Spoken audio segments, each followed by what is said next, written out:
Sejam bem-vindos ao canal L Gustavo. Esse é mais um vídeo de circuitos elétricos, como realizar operações de matemáticas, soma, multiplicação, divisão com números complexos, que é o fundamento, a base para fazores. Você quer aprender a calcular no formato polar, no retangular, não importa qual for? Aguarda só um pouquinho aí.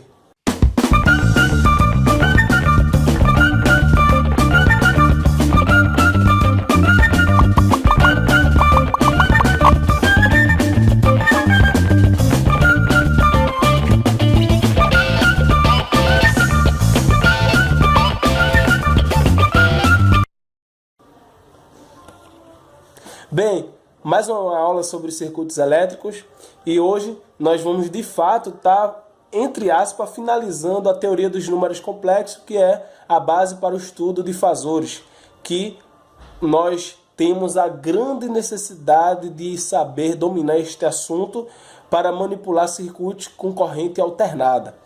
Então, na aula de hoje, nós vamos aprender algumas operações, as operações com números complexos. Então é importante, não é, você saber fazer isso, porque você vai precisar calcular tensão, você vai precisar calcular a impedância de um circuito, a corrente elétrica, não é, soma de correntes, lei dos nós, lei das malhas, a lei de Kirchhoff, que é aplicável também para circuitos com corrente alternada. Então você vai precisar aprender a somar, multiplicar, dividir números complexos.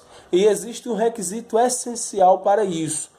O requisito essencial é que eles, não é, quando você esteja fazendo a soma, a multiplicação, a divisão entre dois números complexos, eles devem estar no mesmo formato. Se tiver no formato polar, um e no retangular o outro, conforme nós falamos aqui no vídeo passado, você precisa converter, tá? Para depois multiplicar, somar ou dividir. Então, por exemplo, eu coloquei aqui, ó, eles têm que estar no mesmo formato, não é? Então, no polar, na representação polar, você pode multiplicar, dividir, somar ou subtrair, na forma retangular também, e você pode estar fazendo também a soma fazorial na representação no plano complexo, né? No plano fazorial. Então, nós vamos aprender tudo isso hoje. Primeira coisa, no formato polar, não é? Tem aí a primeira operação, a multiplicação. Bastante fácil. Você pega os módulos, a intensidade de cada fazor, não é? Multiplica e soma os seus respectivos ângulos. Então aqui tem um exemplo. Multiplica os dois números complexos a seguir, não é? 8, 30 graus e 5, 25 graus. Você apenas vai multiplicar 8 vezes 5 e somar 30 e 25 vai dar 40, 55 graus, tá? Então, bastante fácil, né? Multiplicação na forma polar. Divisão na forma polar. Para realizar a divisão de dois números complexos, não é? Em sua respectiva forma polar, basta dividir as intensidades e subtrair os ângulos. Então aqui, ó, dividir as intensidades e subtrair os ângulos, não é? Fácil também, não é? Aqui, ó, 8 dividido por 5, 30 menos 25 vai dar 1,65 graus, tá bom? Bem, pessoal, ainda no formato polar, nós podemos realizar a soma, tá? Então, para realizar a soma algébrica no formato polar, você deve observar, não é, alguns detalhes. Então, existem duas condições que devem ser, na verdade, pelo menos uma delas deve ser satisfeita para que você possa realizar a soma algébrica, tá? Então, a primeira delas é que os ângulos dos respectivos fazores que serão somados, eles deverão ser iguais. Então, se eles forem iguais, você poderá somar normalmente. Se não forem, eles precisam, não é, serem defasados de 180 graus, tá bom? Então, por exemplo aqui, para o caso que você tem que os ângulos são iguais, você realiza a soma normalmente. Soma as intensidades e repete um ângulo, tá? Não é como eu coloquei aqui, Z1, não é, mais Z2, você soma as intensidades e repete um ângulo. Então, por exemplo aqui, some os dois números complexos a seguir. 8, não é? Ângulo de fase inicial 30 graus e Z2, 5, 30 graus. Ângulo é igual, então posso apenas somar as intensidades, vai dar 13, 30 graus, tá ok? Para o caso que eles forem defasados de 180 graus, eu posso somar, desde que eu faça com que esses dois fasores eles fiquem com os ângulos iguais. Então tem uma técnica chamada de efeito do sinal negativo, que você faz com que os ângulos dos números complexos, dos fasores, eles se tornem iguais, tá ok? Então, como nós veremos a seguir. Então, por exemplo, você tem aqui esse fasor aqui, ó, não é? De 4, 180 graus. Então, ele está no eixo real, sendo que ele está no sentido negativo do eixo real. Então, se você quer somar ele com outro ângulo de 0 graus, por exemplo, você troca o sinal e subtrai 180, tá ok? Então, por exemplo aqui, ó, você vai fazer duas coisas: subtrair 180 graus do ângulo e mudar o sinal da intensidade. Por exemplo, aqui era 4, 180, subtrai o sinal, fica menos 4, subtrai 180, fica 0, tá ok? Conforme nós vimos aqui embaixo aqui nessa explicação. Então temos um exemplo. Somos dois números complexos a seguir: 8, 0 graus, não é? E 5, 180 graus. Então primeiro eu vou transformar para 0 graus, tá ok? Primeiro eu vou transformar aqui para 0 graus e eu preciso colocar o fasor Z2, um número complexo Z2, para 0 graus. Tá? Então aqui muda o sinal da intensidade, fica menos 5 e subtrai 180, 180 menos 180 ficou menos 5, 0. Tá? Então aí agora eu realizo a soma. 8 menos 5, né? Vai ficar 3, 0 graus. Ok? Você deve estar se perguntando, e para um caso genérico, em que a defasagem for diferente de 180, agora você vai ter que seguir um desses dois caminhos. O primeiro caminho é você fazer a conversão, conforme nós aprendemos na aula passada. Você pode conferir aqui o vídeo passado na descrição do vídeo. Você precisa transformar, por exemplo, para retangular e realizar a soma facilmente, conforme nós veremos a seguir. A segunda opção é você colocar um dos fasores, você colocar os dois fasores, na verdade, no plano complexo, e realizar a soma fasorial, tá bom? Muitos aí chamam soma vetorial, mas não é soma fasorial. Você vai aprender mais para frente.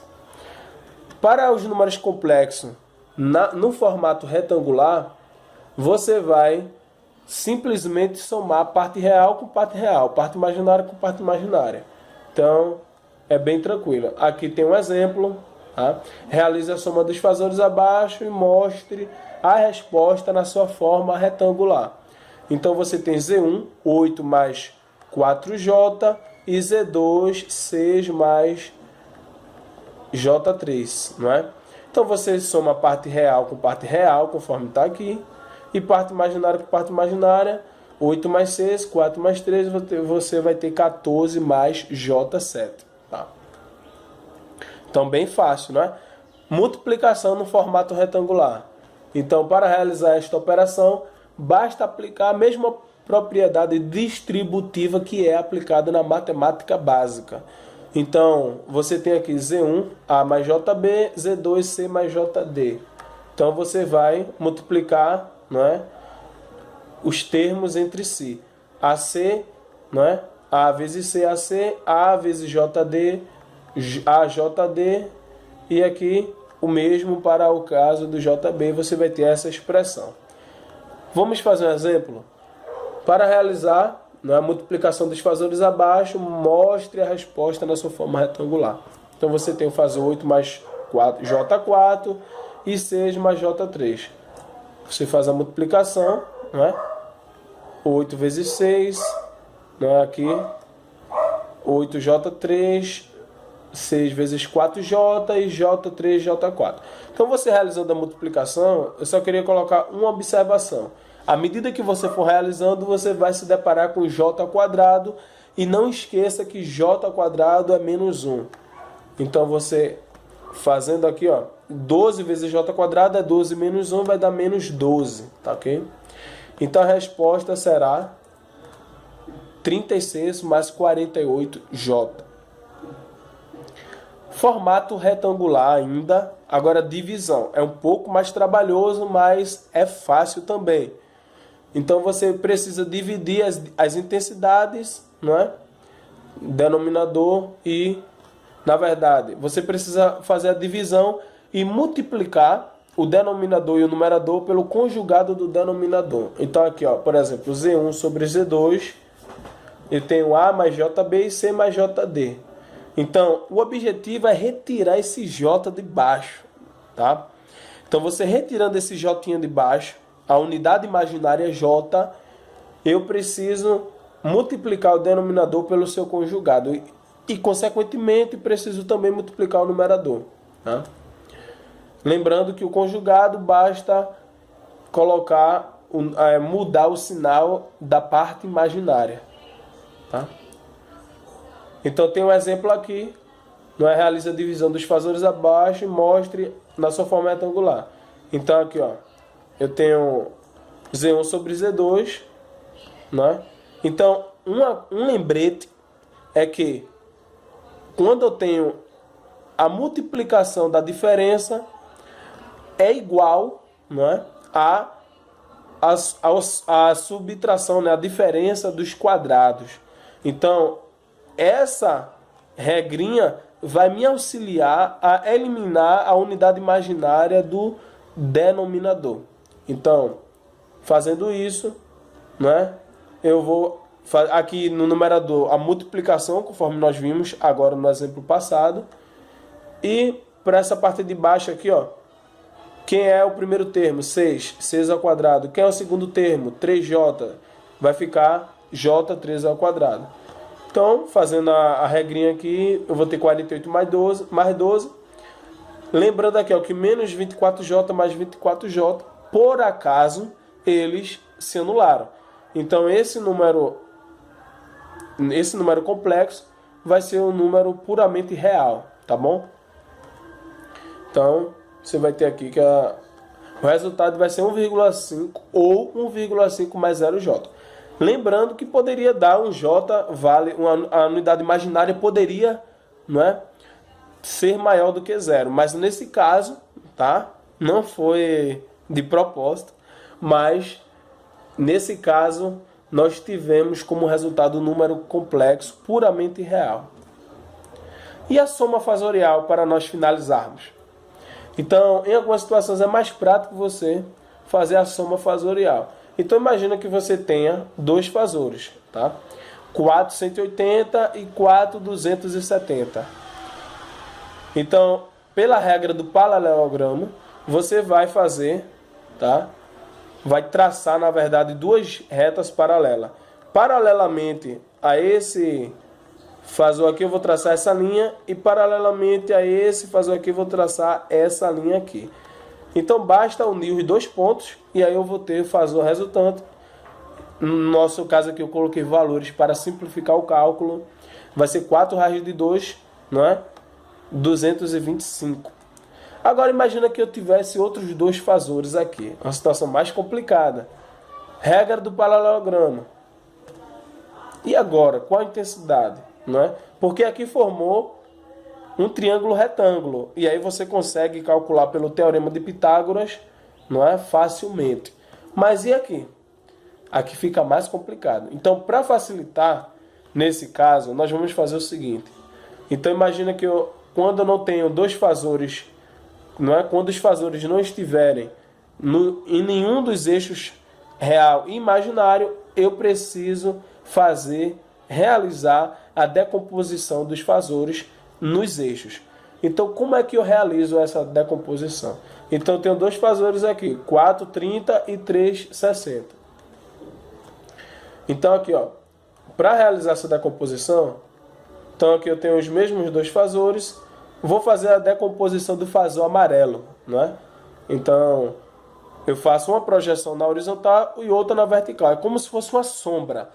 É como se fosse uma sombra a projeção. Então, por exemplo, aqui, ó, você pode fazer o mesmo tracejado que você fez para lhe auxiliar.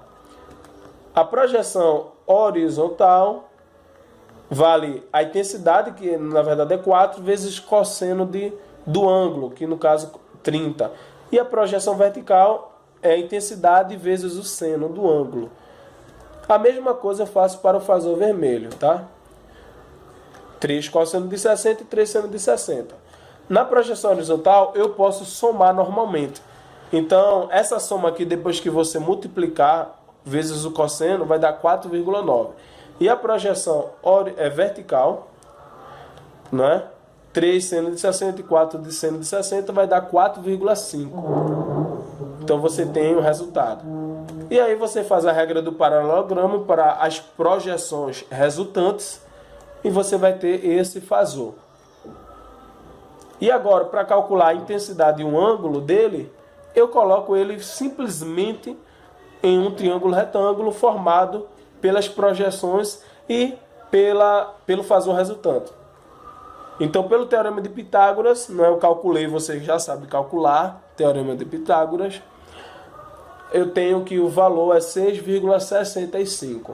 E o ângulo, nós aprendemos na aula passada também que eu posso calcular pelo arco tangente, né? Ou seja, o arco tangente é o ângulo, o cateto oposto sobre o cateto adjacente, e na calculadora científica ou na tabela, assista ao vídeo da aula passada, você vai ver que esse ângulo é 42 graus, tá?